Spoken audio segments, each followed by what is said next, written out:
Selamat malam Bapak Ibu Saudara yang dikasihi oleh Tuhan Yesus Kristus.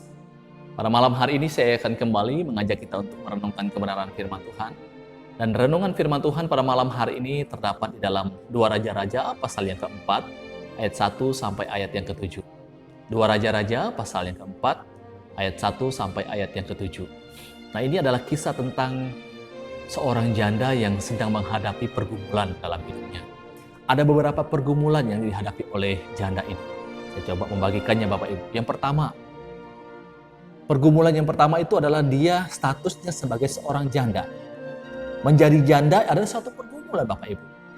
Mengapa saya katakan pergumulan? Karena dia harus berjuang sendiri untuk mencari nafkah hidupnya.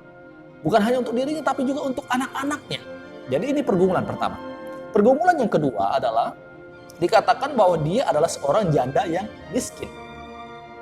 Sudah janda, kemudian dia miskin. Kemudian yang ketiga, bukan hanya miskin tetapi punya hutang. Nah, kalau dia tidak bisa membayar hutangnya, maka pergumulan yang keempat yang akan terjadi adalah maka kedua anaknya akan diambil dan kemudian akan dijadikan budak. Nah, ini satu pergumulan yang berat yang dihadapi oleh janda ini. Tidak mungkin ada orang tua yang mau menyerahkan anaknya kepada orang lain kemudian akan dijadikan budak. Tidak mungkin. Orang tua pasti akan berupaya bagaimana caranya supaya anak itu akan baik-baik saja tanpa akan diperlakukan menjadi budak. Nah, ini pergumulannya. Tetapi menarik Bapak Ibu, kisah ini kemudian menceritakan tentang apa yang dilakukan oleh si janda ini. Ia kemudian pergi kepada Nabi Elisa, menyampaikan pergumulan-pergumulannya kepada Nabi Elisa. Dan Nabi Elisa kemudian memberikan saran kepada dia. Pergi minta kepada tetangga-tetangganya buli-buli atau bejana-bejana.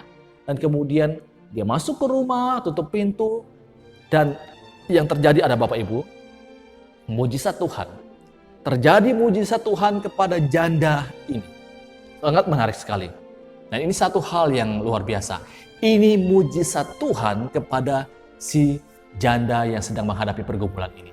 Nah, setelah kemudian si janda ini mendapatkan berkat mujizat daripada Tuhan, apa yang dia kemudian lakukan? Dia kembali kepada Nabi Elisa, menanyakan lagi apa yang harus dia lakukan setelah itu.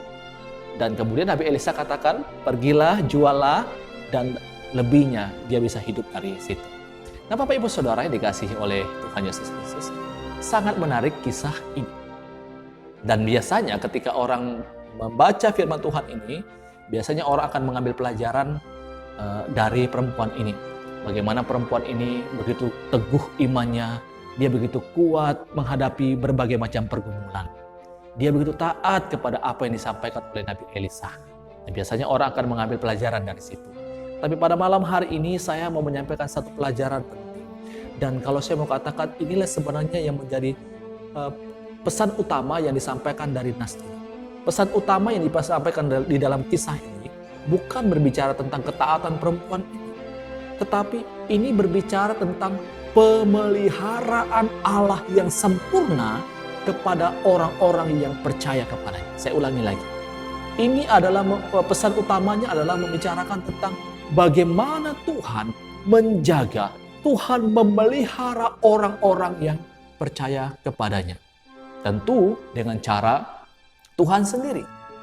Kalau kita membaca kisah Alkitab Bapak Ibu, bukankah begitu banyak dan begitu bervariasi cara Tuhan menolong kita.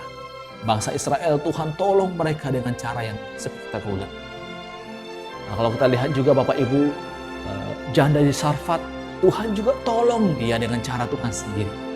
Nah, Bapak Ibu Saudara yang dikasihi oleh Tuhan Yesus Kristus, terlalu banyak kisah Alkitab yang menceritakan bagaimana Tuhan memelihara dan menjaga umat kepercayaannya. Kalau kita membaca di dalam Injil Matius Bapak Ibu tentang hal kekhawatiran yang disampaikan oleh Tuhan Yesus Kristus. Di sana juga sebenarnya sedang berbicara tentang pemeliharaan Tuhan yang sempurna kepada orang-orang yang percaya kepadanya. Sehingga Tuhan katakan kalau burung-burung di udara saja Tuhan pelihara. Bunga bakung Tuhan dandani dengan sempurna. Apalagi manusia. Apalagi kita sebagai umat yang percaya kepada Tuhan. Orang yang sungguh hidup di dalam kebenaran firman Tuhan. Tuhan berjanji akan memelihara kehidupan saya dan saudara dengan cara dan waktu Tuhan sendiri. Jadi Bapak Ibu, firman Tuhan pada malam hari ini memberikan satu pesan kepada kita. Mari tetap kita percaya kepada Tuhan, percaya kepada janji Tuhan, karena Tuhan tidak pernah membiarkan kita sendiri. Tuhan akan selalu menjaga dan memelihara kita dengan sempurna. Ini firman Tuhan untuk kita pada malam hari ini. Selamat malam, Tuhan Yesus memberkati kita semua. Amin.